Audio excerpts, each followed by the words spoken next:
আজ গপ্প.বেশির নিবেদন বিশ্বকবি রবীন্দ্রনাথ ঠাকুর রচিত ছোট গল্প মাল্যদান। এই গল্পটি প্রথম প্রকাশিত হয় সাধনা পত্রিকায়। রবীন্দ্রনাথ তাঁর এই পর্বের ছোট গল্পগুলিতে সূক্ষ্ম পর্যবেক্ষণের মাধ্যমে তুলে ধরেছেন ব্যক্তির সঙ্গে ব্যক্তির সম্পর্ক, যা প্রেমে মহৎ হতে পারে, জটিল হতে পারে, কিংবা মতান্তরে রহস্যময় হতেও তার কোনো বাধা নেই। শুনুন এবং জানান কেমন লাগলো আপনাদের আজকের এই নিবেদন। সকালবেলায় বেশ শীত শীত ছিল। দুপুরবেলায় হাওয়াটা একটু তেতে উঠে দক্ষিণ দিক থেকে বইতে আরম্ভ করেছে। যতীন যে বারান্দায় বসেছিল সেখান থেকে বাগানের এক কোণে একদিকে একটি কাঁঠাল ও আরেকদিকে একটি শিরীষ গাছের মাঝখানের ফাঁক দিয়ে বাইরের মাঠ চোখে পড়ে। সেই শূন্য মাঠ ফাল্গুনের রৌদ্রে ধুধু করছে। তারই এক প্রান্ত দিয়ে কাঁচা পথ চলে গেছে। সেই পথ বেয়ে বোঝাই খালাস গরুর গাড়ি মন্দগমনে গ্রামের দিকে ফিরে চলেছে। গাড়োয়ান মাথায় গামছা ফেলে অত্যন্ত বেকারভাবে গান গাইছে। এমন সময় পেছন থেকে একটি সহাস্য নারীকণ্ঠ বলে উঠল, কি যতীন, পূর্বজন্মের কারো কথা ভাবছো বুঝি? যতীন বলল, কেন পটল, আমি কি এমনই হতভাগা যে ভাবতে হলে পূর্বজন্ম নিয়ে টান পড়তে হয়? আত্মীয় সমাজে পটল নামে খ্যাত এই মেয়েটি বলে উঠল, আর মিথ্যে বড়াই করতে হবে না। তোমার ইহুকালের সব খবরই তো রাখি মশাই। ছি ছি, এত বয়স হলো তবু একটা সামান্য বউ ঘরে আনতে পারলে না? আমাদের ওই যে ধনামালিটা, ওরও একটা বউ আছে। তার সঙ্গে দুই বেলা ঝগড়া করে সে পাড়া শুদ্ধ লোককে জানিয়ে দেয় যে বউ আছে বটে। আর তুমি যে মাঠের দিকে অমন তাকিয়ে ভান করছো যেন কার জাত মুখ ধ্যান করতে বসেছো। এই সমস্ত চালাকি কি আমি বুঝি না? ও কেবল লোক দেখাবার ভরং মাত্র। দেখো যতীন, চেনা বামুনের পৈতের দরকার হয় না। আমাদের ওই ধনাটা তো কোনোদিন বিরহের ছুতো করে মাঠের দিকে অমন তাকিয়ে থাকে না। অতি বড় বিচ্ছেদের দিনেও গাছের তলায় নিড়ানি হাতে ওকে দিন কাটাতে দেখেছি, কিন্তু ওর চোখে তো অমন ঘোর ঘোর ভাব দেখিনি। আর তুমি মশাই 7 জন্ম বউয়ের মুখ দেখলে না, কেবল হাসপাতালে মরা কাটিয়া ও পড়া মুখস্থ করিয়া বয়স পার করে দিলে। তুমি অমন্তরে দুপুর বেলা আকাশের দিকে গদগদ হয়ে তাকিয়ে থাকো কেন? না, এই সমস্ত চালাকি আমার ভালো লাগে না, আমার গা জ্বালা করে। যতীন হাত জোড় করে বলল, থাক থাক, আর নয়, আমাকে আর লজ্জা দিও না। তোমাদের ধনাই ধন্য, তারই আদর্শে আমি চলতে চেষ্টা করব। আর কথা নয়, কাল সকালে উঠেই যে কাঠকুড়ানি মেয়ের মুখ দেখব তারই গলায় মালা দেব, কথা দিলাম। এই ধিক্কার আমার আর সহ্য হচ্ছে না। তবে এই কথা রইল? হ্যাঁ, রইল। তবে এসো। কোথায় যাব? এসোই না। না না, তোমার মতলব সুবিধে ঠিকছে না। আমি বাবা এখান থেকে নড়ছি না। আচ্ছা, তবে এখানেই বসো। পরিচয় দেওয়া যাক। যতীন এবং পটলের বয়সের একদিন মাত্র তারতম্য। পটল যতীনের চেয়ে একদিনের বড় বলে যতীন তার প্রতি কোন রকম সামাজিক সম্মান দেখাতে নারাজ। উভয়ে খুড়তুতো জ্যাঠতুতো ভাই বোন, বরাবর একত্রে খেলা করে আসছে। দিদি বলে না বলে পটল যতীনের নামে শৈশবে বাপ খুড়োর কাছে অনেক নালিশ করেছে, কিন্তু কোনো শাসনবিধির দ্বারা কোনো ফল পায়নি।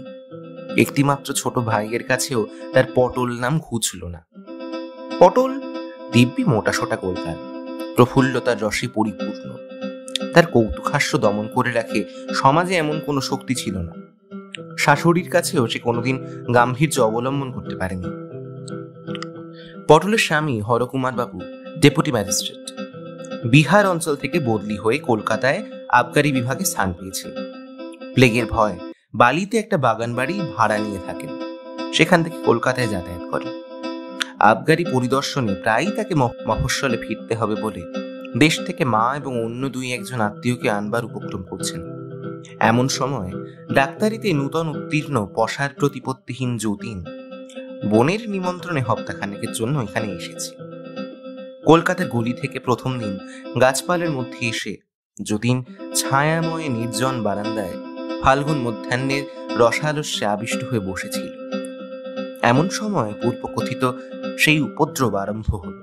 পটল চলে গেলে আবার খানিকক্ষণের জন্য সে নিশ্চিন্ত হয়ে একটুখানি নড়ে চড়ে বেশ আরাম করে বসল।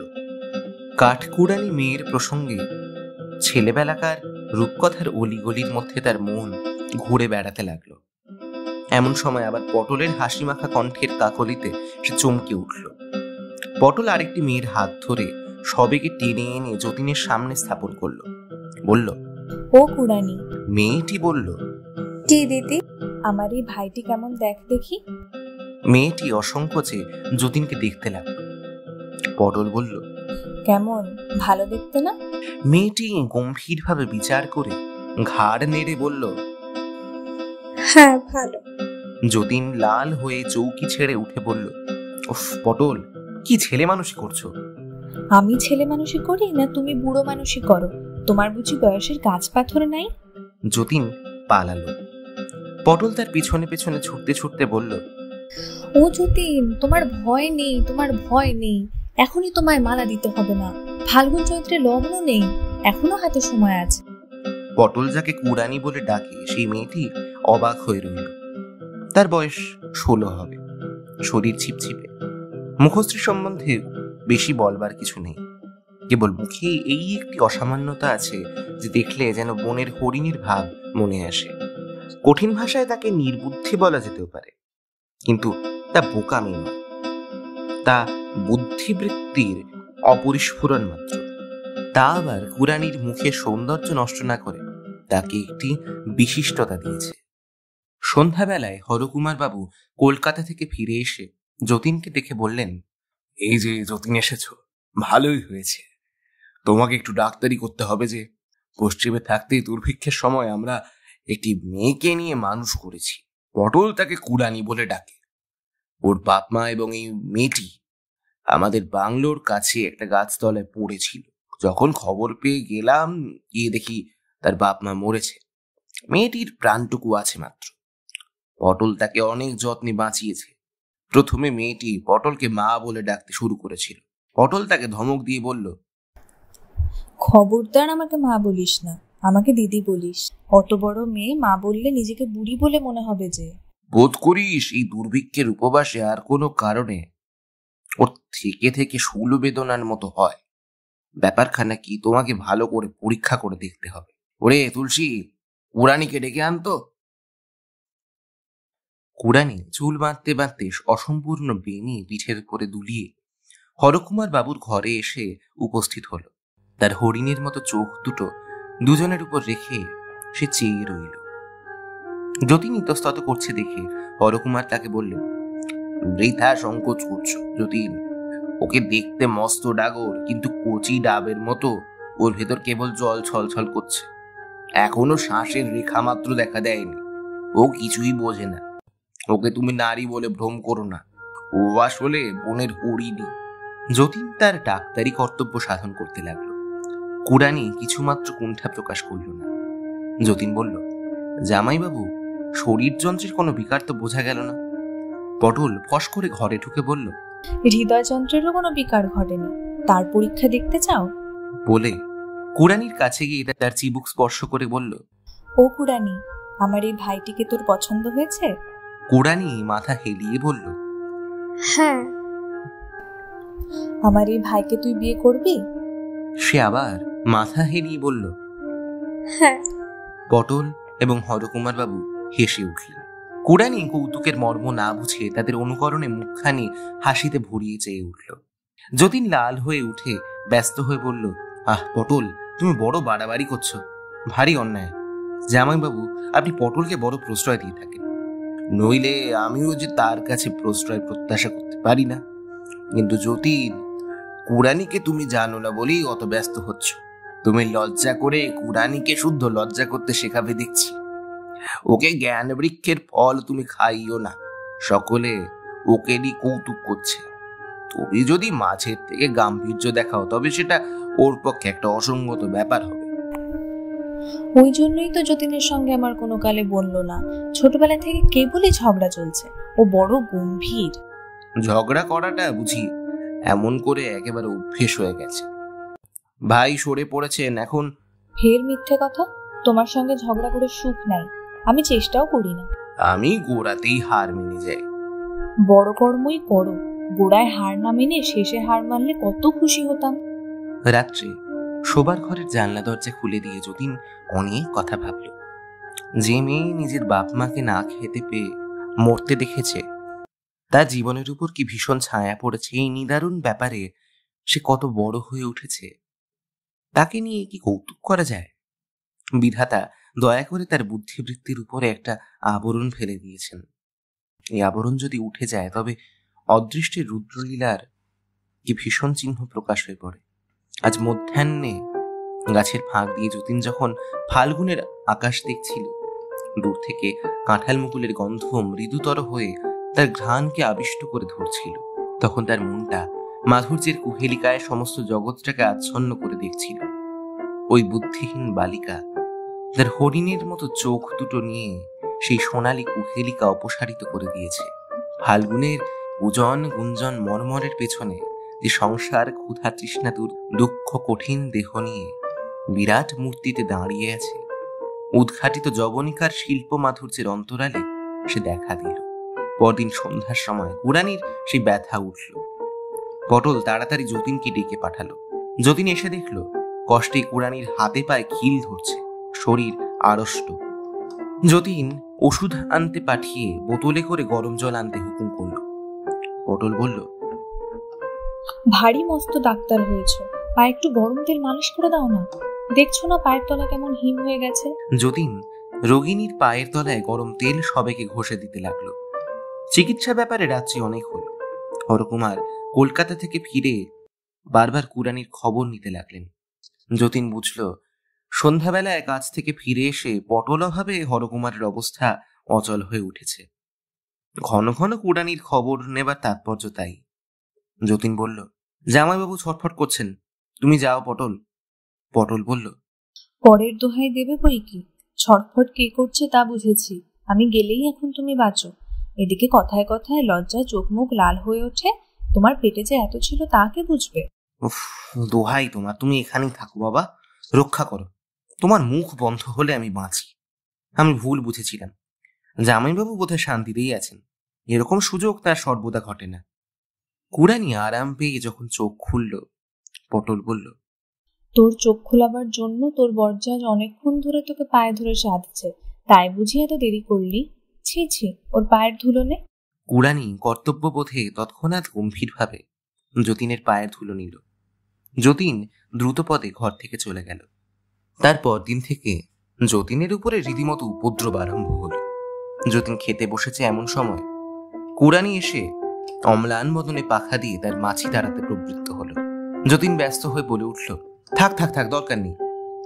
কুড়ানি এই নিষেধে বিস্মিত হয়ে মুখ ফিরিয়ে পশ্চাৎবর্তী ঘরের দিকে একবার চেয়ে দেখল, তারপর আবার পুনশ্চ পাখা দোলাতে লাগলো। যতীন অন্তরালবর্তিনীর উদ্দেশ্যে বলে উঠল, পটল, তুমি যদি এমন করে আমাকে জ্বালাও তবে কিন্তু আমি খাবো না। আমি উঠলাম। বলে উঠবার উপক্রম করতেই কুড়ানি পাখা ফেলে দিল। যতীন বালিকার বুদ্ধিহীন মুখে তীব্র ব্যথার রেখা দেখতে পেল। তৎক্ষণাৎ অনুতপ্ত হয়ে সে পুনর্বার বসে পড়ল। কুড়ানি যে কিছু বোঝে না, সে যে লজ্জা পায় না, ব্যথা বোধ করে না, এ কথা যতীনও বিশ্বাস করতে আরম্ভ করেছিল। আজ চকিতের মধ্যে দেখল সকল নিয়মেরই ব্যতিক্রম আছে। পরদিন সকালে যতীন বারান্দায় বসে আছে। গাছপালার মধ্যে কোকিল অত্যন্ত ডাকাডাকি আরম্ভ করেছে। আমের বোলের গন্ধে বাতাস ভারাক্রান্ত। এমন সময় সে দেখল কুড়ানি চায়ের পেয়ালা হাতে নিয়ে একটু যেন ইতস্তত করছে। তার হরিণের মতো চোখে একটা সকরুণ ভয় ছিল। সে চা নিয়ে গেলে যতীন বিরক্ত হবে কিনা এটা যেন সে বুঝে উঠতে পারছিল না। যতীন ব্যথিত হয়ে উঠে অগ্রসর হয়ে তার হাত থেকে পেয়ালা নিল। এই মানব জন্মের হরিণ শিশুটিকে তুচ্ছ কারণে কি ব্যথা দেওয়া যায়? যতীন যেমনি পেয়ালা নিল অমনি দেখল বারান্দার অপর প্রান্তে পটল সহসা আবির্ভূত হয়ে নিঃশব্দ হাস্যে যতীনকে কিল দেখাল। সেই দিন সন্ধ্যার সময় যতীন একখানি ডাক্তারি কাগজ পড়ছিল। এমন সময় ফুলের গন্ধে চকিত হয়ে উঠে দেখল কুড়ানি বকুলের মালা হাতে ঘরের মধ্যে প্রবেশ করল। যতীন মনে মনে বলল, বড়ই বাড়াবাড়ি হচ্ছে, পটলের এই নিষ্ঠুর আমোদে আর প্রশ্রয় দেওয়া উচিত হবে না। কুড়ানিকে বলল, ছি ছি কুড়ানি, তোমাকে নিয়ে তোমার দিদি আমোদ করছেন, তুমি বুঝতে পারো না? কথা শেষ করতে না করতেই কুড়ানি ত্রস্ত সংকুচিত ভাবে প্রস্থানের উপক্রম করল। যতীন তখন তাড়াতাড়ি তাকে ডেকে বলল, কুড়ানি, দেখি তোমার মালাখানা একবার দেখি। বলে মালাটা তার হাতে নিল। কুড়ানির মুখে একটা আনন্দের উজ্জ্বলতা ফুটে উঠল। অন্তরাল থেকে সেই মুহূর্তে একটি উচ্চ হাস্যের উচ্ছ্বাসধ্বনি শোনা গেল। পরদিন সকালে উপদ্রব করবার জন্য পটল যতীনের ঘরে গিয়ে দেখল ঘর শূন্য। একখানি কাগজে কেবল লেখা আছে, পালালাম, শ্রী যতীন। ও কুড়ানি, তোর বর যে পালালো, তাকে রাখতে পারলি না? এই বলে কুড়ানির বেনি ধরে নাড়া দিয়ে পটল ঘরকন্নার কাজে চলে গেল। কথাটা বুঝতে কুড়ানির একটু সময় গেল। সে ছবির মতো দাঁড়িয়ে স্থির দৃষ্টিতে সামনে চেয়ে রইল। তারপর ধীরে ধীরে যতীনের ঘরে এসে দেখল তার ঘর খালি। তার পূর্ব সন্ধ্যার উপহারের মালাটা টেবিলের উপর পড়ে আছে। বসন্তের প্রাতঃকালটি স্নিগ্ধ সুন্দর। রৌদ্রটি কম্পিত কৃষ্ণচূড়ার শাখার ভিতর দিয়ে ছায়ার সাথে মিশে বারান্দার উপর এসে পড়েছে। কাঠবেড়ালি লেজ পিঠে তুলে ছোটাছুটি করছে এবং সকল পাখি মিলে নানা সুরে গান গেয়ে তাদের বক্তব্য বিষয় কিছুতেই শেষ করতে পারছে না। পৃথিবীর এই কোণটুকুতে এই খানিকটা ঘনপল্লব ছায়া এবং রৌদ্ররচিত জগৎখণ্ডের মধ্যে প্রাণের আনন্দ ফুটে উঠছিল। তারই মাঝখানে ওই বুদ্ধিহীন বালিকা তার জীবনের, তার চারিদিকের সঙ্গত কোনো অর্থ বুঝে উঠতে পারছিল না। সমস্তই কঠিন প্রহেলিকা। কি হলো, কেন এমন হলো? তারপরে এই প্রভাত, এই গৃহ, এই যা কিছু সমস্তই এমন একেবারে শূন্য হয়ে গেল কেন? যার বুঝিবার সামর্থ্য অল্প, তাকে হঠাৎ একদিন নিজ হৃদয়ের এই অতল ব্যথার রহস্যগর্ভে কোনো প্রদীপ হাতে না দিয়ে কে নামিয়ে দিল। জগতের এই সহজ উচ্ছ্বসিত প্রাণের রাজ্যে, এই গাছপালা, মৃগ, পাখির আত্মবিস্তৃত কলরবের মধ্যে কে তাকে আবার টেনে তুলতে পারবে? পটল ঘরকন্নার কাজ সেরে কুড়ানির সন্ধান নিতে এসে দেখল সে যতীনের পরিত্যক্ত ঘরে তার খাটের পায়া ধরে মাটিতে পড়ে আছে। শূন্য শয্যাটাকে যেন পায়ে ধরে সাধছে। তার বুকের ভিতরে যে একটি সুধার পাত্র লুকোনো ছিল, সেইটে যেন শূন্যতার চরণে বৃথা আশ্বাসে উপুর করে ঢেলে দিয়েছে। ভূমিতলে পুঞ্জীভূত সেই স্খলিত কেশা লুণ্ঠিত বসনা নারী যেন নীরব একাগ্রতার ভাষায় বলছে, লও লও, আমাকে লও, ওগো আমাকে লও। পটল বিস্মিত হয়ে বলল, ও কি হচ্ছে কুড়ানি? কুড়ানি উঠল না। সে যেমন পড়েছিল তেমনই পড়ে রইল। পটল কাছে এসে তাকে স্পর্শ করতেই সে উচ্ছ্বসিত হয়ে ফুলে ফুলে কাঁদতে লাগলো। পটল তখন চকিত হয়ে বলে উঠল, ও পোড়ার মুখী, সর্বনাশ করেছিস, মরেছিস। হরকুমারকে পটল কুড়ানির অবস্থা জানিয়ে বলল, এ কি বিপদ ঘটলো? তুমি কি করছিলে? তুমি আমাকে কেন বারণ করলে না? হরকুমার বললেন, তোমাকে বারণ করা যে আমার কোনো কালে অভ্যেস নেই, আর বারণ করলেই যে ফল পাওয়া যেত এ আমি বিশ্বাস করি না। তুমি কেমন স্বামী? আমি যদি ভুল করি তুমি আমাকে জোর করে থামাতে পারো না? আমাকে তুমি এই খেলা খেলতে দিলে কেন? এই বলে সে ছুটে গিয়ে ভূপতিতা বালিকার গলা জড়িয়ে ধরে বলল, লক্ষ্মী বোন আমার, তোর কি বলবার আছে আমাকে খুলে বল। হায়, কুড়ানির এমন কি ভাষা আছে যে নিজের হৃদয়ের অব্যক্ত রহস্য সে কথা দিয়ে বলতে পারে? সে একটি অনির্বচনীয় ব্যথার উপর তার সমস্ত বুক চেপে পড়ে আছে। সেই ব্যথাটা কি জগতে এমন আর কারো হয় কিনা, তাকে লোকে কি বলে থাকে, কুড়ানি তার কিছুই জানে না। সে কেবল কান্না দিয়ে বলতে পারে। মনের কথা জানাবার তার আর কোনো উপায় নেই। পটল বলল, কুড়ানি, তোর দিদি বড় দুষ্ট, কিন্তু তার কথা যদি এমন করে বিশ্বাস করবি তা সে কখনো মনেও করেনি। তার কথা কেউ কখনো বিশ্বাস করে না। তুই এমন ভুল কেন করলি? কুড়ানি, একবার মুখ তুলে তোর দিদির মুখের দিকে চা, তাকে মাফ কর। কিন্তু কুড়ানির মন তখন বিমুখ হয়ে গিয়েছিল। সে কোনো মতেই পটলের মুখের দিকে চাইতে পারল না। সে আরো জোর করে হাতের মধ্যে মাথা গুঁজে রইল। সে ভালো করে সমস্ত কথা না বুঝেও এক প্রকার মূঢ়ভাবে পটলের প্রতি রাগ করেছিল। পটল তখন ধীরে ধীরে বাহুপাশ খুলে উঠে গেল।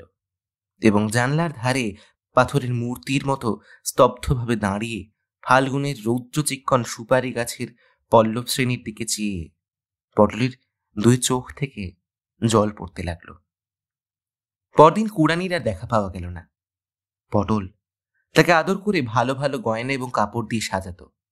নিজে সে এলোমেলো ছিল, নিজের সাজ সম্বন্ধে তার কোনো যত্ন ছিল না, কিন্তু সাজগোজের সমস্ত শখ কুড়ানির উপর দিয়েই সে মিটিয়ে নিত। বহুকাল সঞ্চিত সেই সমস্ত বসনভূষণ কুড়ানির ঘরের মেঝের উপর পড়ে আছে। তার হাতের বালা চুড়ি, নাসাগ্রের লবঙ্গ ফুলটি পর্যন্ত সে খুলে ফেলে গেছে। তার পটল দিদির এতদিনের সমস্ত আদর সে যেন গা থেকে মুছে ফেলবার চেষ্টা করেছে। হরকুমার বাবু কুড়ানির সন্ধানে পুলিশে খবর দিলেন।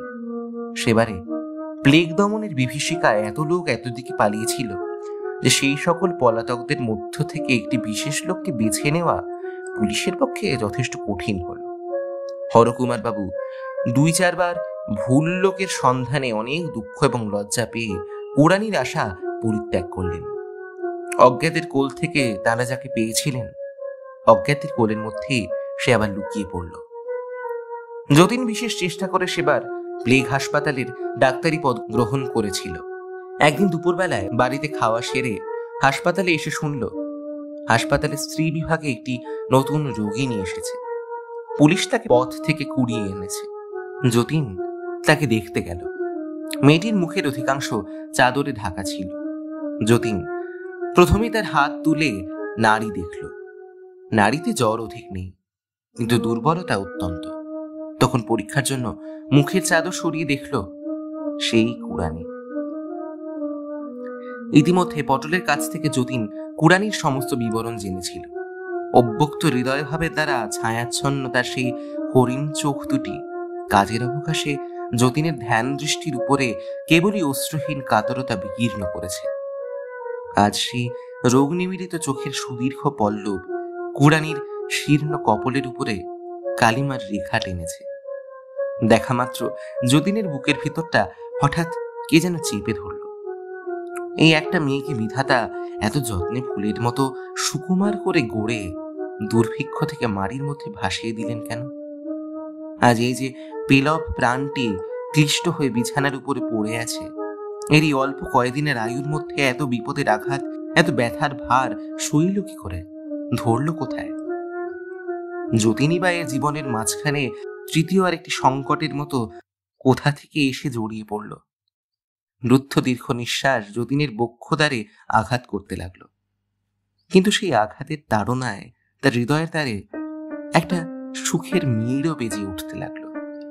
যে ভালোবাসা জগতে দুর্লভ, যতীন তা না চাইতেই ফাল্গুনের একটি মধ্যাহ্নে একটি পূর্ণ বিকশিত মাধবী মঞ্জুরির মতো অকস্মাৎ তার পায়ের কাছে আপনি এসে খসে পড়েছে। যে ভালোবাসা এমন করে মৃত্যুর দ্বার পর্যন্ত এসে মূর্ছিত হয়ে পড়ে, পৃথিবীতে কোন মানুষ সেই দেবভোগ্য নৈবেদ্য লাভের অধিকারী বলতে পারেন? যতীন কুড়ানির পাশে বসে তাকে অল্প অল্প গরম দুধ খাইয়ে দিতে লাগলো। খেতে খেতে অনেকক্ষণ পরে সে দীর্ঘ নিঃশ্বাস ফেলে চোখ মেলল। যতীনের মুখের দিকে চেয়ে তাকে সুদূর স্বপ্নের মতো যেন মনে করে নিতে চেষ্টা করল। যতীন যখন তার কপালে হাত রেখে একটুখানি নাড়া দিয়ে বলল, কুড়ানি, তখন তার অজ্ঞানের শেষ ঘোরটুকু হঠাৎ ভেঙে গেল। যতীনকে সে চিনতে পারল এবং তখনই তার চোখের উপরে বাষ্পকোমল আরেকটি মোহের আবরণ পড়ল। প্রথম মেঘ সমাগমে সুগম্ভীর আষাঢ়ের আকাশের মতো কুড়ানির কালো চোখ দুটির উপর একটি যেন সুদূরব্যাপী সজল স্নিগ্ধতা ঘনিয়ে আসলো। যতীন সকরুণ যত্নের সাথে বলল, কুড়ানি, এই দুষ্টুকু শেষ করে ফেল। কুড়ানি একটু উঠে বসে পেয়ালার উপর থেকে যতীনের মুখে স্থির দৃষ্টিতে চেয়ে সেই দুধটুকু ধীরে ধীরে খেয়ে ফেলল। হাসপাতালের ডাক্তার একটিমাত্র রোগীর পাশে সমস্তক্ষণ বসে থাকলে কাজও চলে না, দেখতেও ভালো লাগে না। অন্যত্র কর্তব্য সারবার জন্য যতীন যখন উঠল, তখন ভয়ে ও নৈরাশ্যে কুড়ানির চোখ দুটি ব্যাকুল হয়ে পড়ল। যতীন তার হাত ধরে তাকে আশ্বাস দিয়ে বলল, কুড়ানি, আমি আবার একটু পরেই আসছি, তোমার কোনো ভয় নেই। যতীন কর্তৃপক্ষকে জানালো যে এই নূতন আনিত রোগিণীর প্লেগ হয়নি, সে না খেয়ে দুর্বল হয়ে পড়েছে। এখানে অন্য প্লেগ রোগীর সঙ্গে থাকলে তার বিপদ ঘটতে পারে। বিশেষ চেষ্টা করে যতীন কুড়ানিকে অন্যত্র নিয়ে যাবার অনুমতি লাভ করলো এবং নিজের বাড়িতে নিয়ে গেল। পটলকে সমস্ত খবর দিয়ে একখানি চিঠিও লিখে দিল। সেদিন সন্ধ্যার সময় রোগী এবং চিকিৎসক ছাড়া ঘরে আর কেউ ছিল না। শিয়রের কাছে রঙিন কাগজের আবরণে ঘেরা একটি কেরোসিন ল্যাম্প ছায়াচ্ছন্ন মৃদু আলো বিকীর্ণ করছিল। ব্র্যাকেটের উপরে একটি ঘড়ি নিস্তব্ধ ঘরে টিকটিক শব্দে দুলছিল। যতীন কুড়ানির কপালে হাত দিয়ে বলল, কুড়ানি, কেমন বোধ করছো আজ? কুড়ানি তার কোনো উত্তর না করে যতীনের হাতটা কেবল নিজের কপালে চেপে রেখে দিল। যতীন আবার জিজ্ঞাসা করল, একটু ভালো বোধ হচ্ছে? কুড়ানি একটুখানি চোখ বুজে বলল, হ্যাঁ। যতীন জিজ্ঞাসা করল, তোমার গলায় এটা কি? কুড়ানি তাড়াতাড়ি কাপড়টা টেনে তা ঢাকবার চেষ্টা করল। যতীন দেখল সে একগাছি শুকনো বকুলের মালা। তখন তার মনে পড়ল সে মালাটি কবেকার। ঘড়ির টিকটিক শব্দের মধ্যে যতীন চুপ করে বসে ভাবতে লাগলো, কুড়ানির এই প্রথম লুকাবার চেষ্টা, নিজের হৃদয়ের ভাব গোপন করবার এই তার প্রথম প্রয়াস। কুড়ানি মৃগ শিশু ছিল, সে কখন হৃদয় ভারাতুর যুবতী নারী হয়ে উঠল? কোন রৌদ্রের আলোয় উত্তাপে তার বুদ্ধির উপরকার সমস্ত কুয়াশা কেটে গিয়ে তার লজ্জা, তার শঙ্কা, তার ব্যথা এমন হঠাৎ প্রকাশিত হয়ে পড়ল। রাত্রি 2-2:30টার সময় যতীন চৌকিতে বসে ঘুমিয়ে পড়েছে। হঠাৎ দরজা খোলার শব্দে চমকে উঠল। দেখল পটল এবং হরকুমার বাবু এক বড় ব্যাগ হাতে ঘরের মধ্যে প্রবেশ করলেন। হরকুমার বললেন, তোমার চিঠি পেয়ে কাল সকালে আসবো বলে বিছানায় শুলাম। অর্ধেক রাত্রে পটল বলল, ওগো, কাল সকালে গেলে কুড়ানিকে দেখতে পাবো না, আমাকে এখনই যেতে হবে। পটলকে কিছুতেই বুঝিয়ে রাখা গেল না, তখনই একটা গাড়ি করে বের হয়ে পড়লাম। পটল হরকুমার বাবুকে বলল, চলো, তুমি যতীনের বিছানায় শোবে চলো। হরকুমার ঈষৎ আপত্তির আড়ম্বর করে যতীনের ঘরে গিয়ে শুয়ে পড়লেন। তার ঘুমিয়ে পড়তেও দেরি হলো না। পটল ফিরে এসে যতীনকে ঘরের এক কোণে ডেকে জিজ্ঞেস করল, আশা আছে? যতীন কুড়ানির কাছে এসে তার নাড়ি দেখে মাথা নেড়ে জানালো যে আশা নেই। পটল কুড়ানির কাছে নিজেকে প্রকাশ না করে যতীনকে আড়ালে নিয়ে বলল, যতীন, সত্য বলো, তুমি কি কুড়ানিকে ভালোবাসো না? যতীন পটলকে কোনো উত্তর না দিয়ে কুড়ানির বিছানার পাশে এসে বসল। তার হাত চেপে ধরে নাড়া দিয়ে বলল, কুড়ানি, কুড়ানি। কুড়ানি চোখ মেলে মুখে একটি শান্ত মধুর হাসির আভাস মাত্র এনে বলল, কি দাদা বাবু? যতীন বলল, কুড়ানি, তোমার এই মালাটি আমার গলায় পরিয়ে দাও। কুড়ানি অনিমেষ অবুঝ চোখে যতীনের মুখের দিকে তাকিয়ে রইল। যতীন বলল, তোমার এই মালা আমাকে দেবে না? দেবে না কুড়ানি? যতীনের এই আদরের প্রশ্রয়টুকু পেয়ে কুড়ানির মনে পূর্বকৃত অনাদরের একটুখানি অভিমান জেগে উঠল। যতীন 2 হাতে তার হাত ধরে বলল, আমি তোমাকে ভালোবাসি কুড়ানি।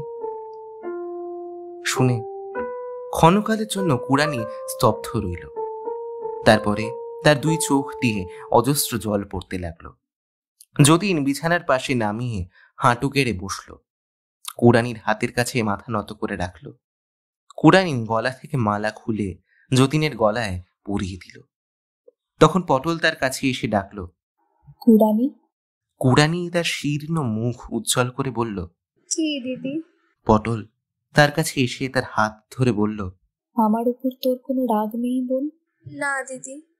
পটল বলল, যতীন, একবার তুমি ও ঘরে যাও।